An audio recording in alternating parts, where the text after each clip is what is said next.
చేతగాని రేవంత్ రెడ్డి ప్రభుత్వం ఏమో నోరు మూసుకొని పడినది. ఏం మతలమైంది ఇలా? నరేంద్ర మోడీ ఎత్తుకపోతా అని బాజాప్తా రాష్ట్ర ప్రభుత్వానికి పంపించిండు. ఇవాళ ఇతడు ఈ ముఖ్యమంత్రి ఏమో కుయ్యి లేదు కయ్యి లేదు. ఏమనుకోవాలి దీన్ని? ఇంతకు ముందే కృష్ణానది తీసుకుపోయి కేఆర్ఎంపీకి అప్పచెప్పిండు. ఇలా గోదావరి ఎత్తుకొని పోతా అంటే మూతి ముడుచుకొని కూర్చున్నారు. ఏం కారణం? దాన్ని ఎవరు కాపాడాలి? నేను ఒక్కటే మాట మీకు మనవి చేస్తా ఉన్నా, దయచేసి ఒకటే ఒక మాట మీద ప్లీజ్, ఒక్కటే మాట నేను మనవి చేస్తా ఉన్నా.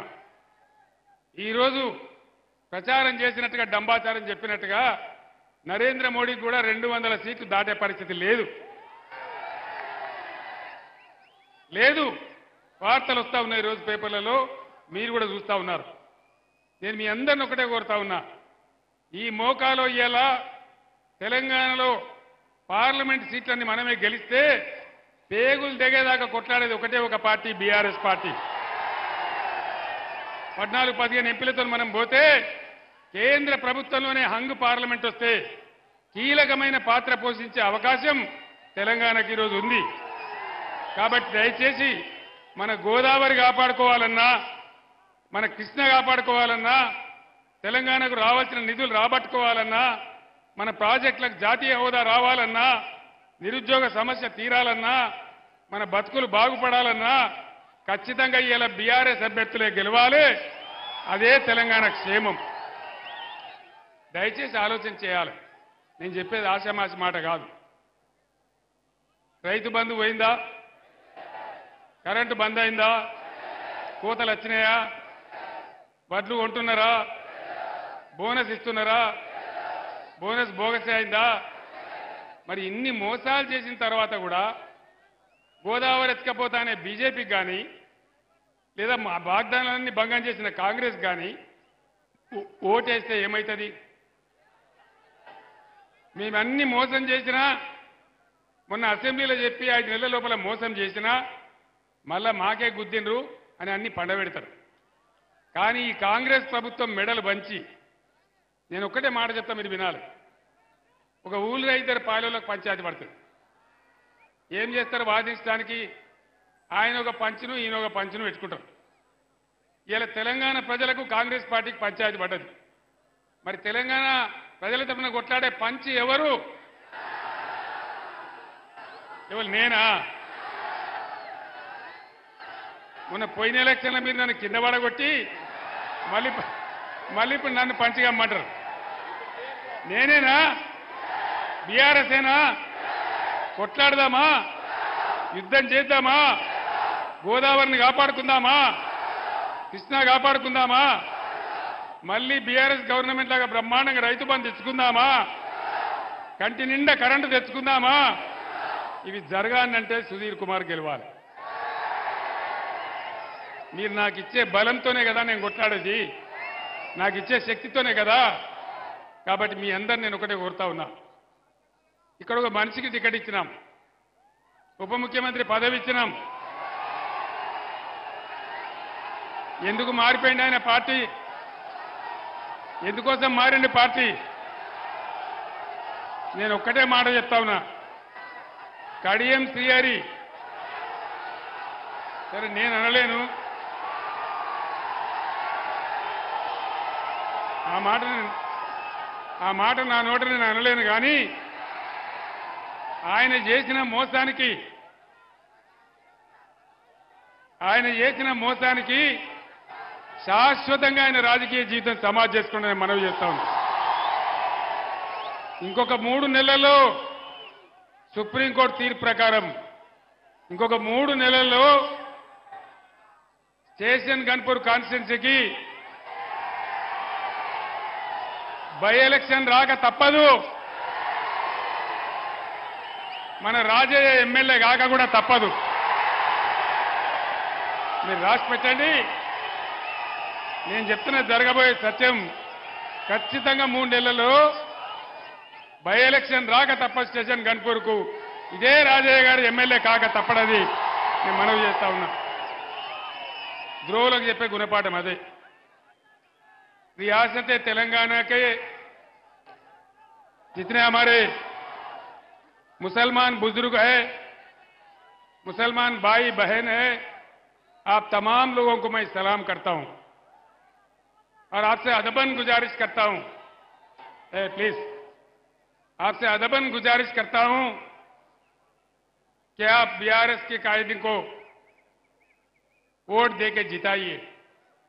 ये बात इसलिए मैं कहता हूं, मैं जिम्मेदारी से कहता हूं। मैं कह रहा हूं, जब तेलंगाना रियासत के लिए लड़ रहा था, जद्दोजहद कर रहा था, कई बार मैं वरंगल में आया, कई बार मेरा तकरीर हुआ, बड़े बड़े जलसा भी हुए। हमेशा मैं कहा हिंदुस्तान को एक सेक्युलर देश बन के रहना चाहिए। हिंदुस्तान सबका देश है, किसी एक का नहीं है।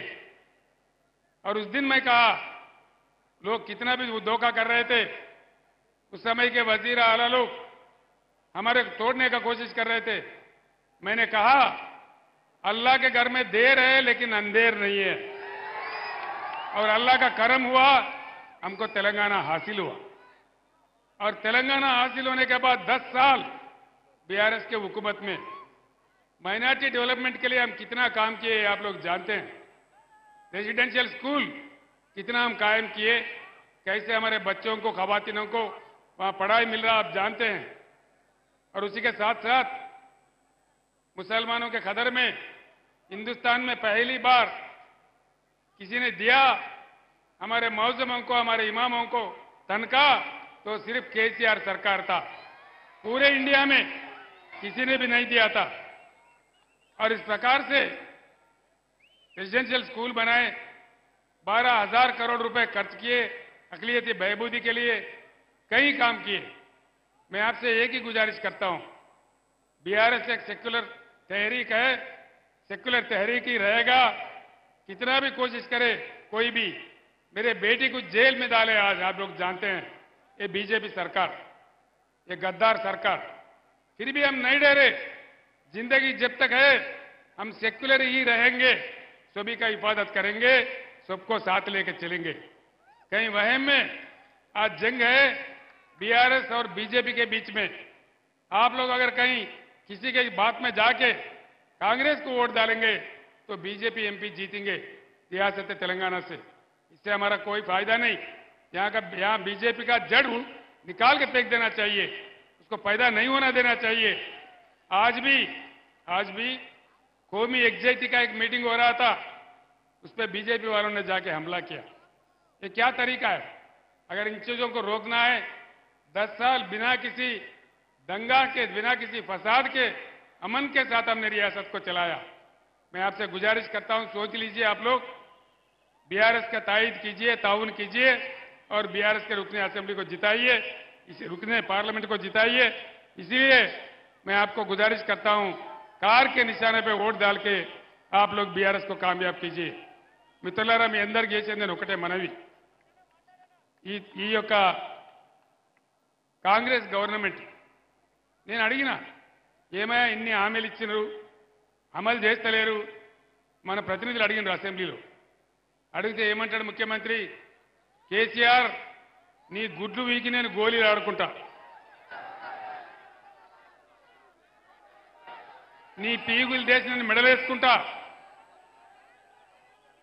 ఆఖరికి నీ ముడ్డి మీద షెడ్డి కూడా గుంజుకుంటా. నేను 10 ఏళ్ళు ముఖ్యమంత్రిగా ఉన్నా, ఇటువంటి మాట ఎప్పుడన్నా విన్నరా నా నోట? కేసీఆర్ నిన్ను ఉంచబోయి చెర్లపల్లి జైలు వేస్తా, ఈ జైళ్లకు తోగమాటకు నేను భయపడతానా? కేసీఆర్ జైళ్లకు భయపడితే తెలంగాణ వచ్చేదా? వచ్చునా తెలంగాణ? ఎన్ని దెబ్బలు తిన్నాం, ఎన్ని నిరాహార దీక్షలు చేసినాం, ఎన్ని రాజీనామాలు చేసినాం, ఎన్నిసార్లు పదవులను ఎడమకాలు చెప్పులాగా ఇసిరేసినాం. మేము గట్ల భయపడితే తెలంగాణ వచ్చేదా? దయచేసి మీతో నా ప్రార్థన ఒకటే,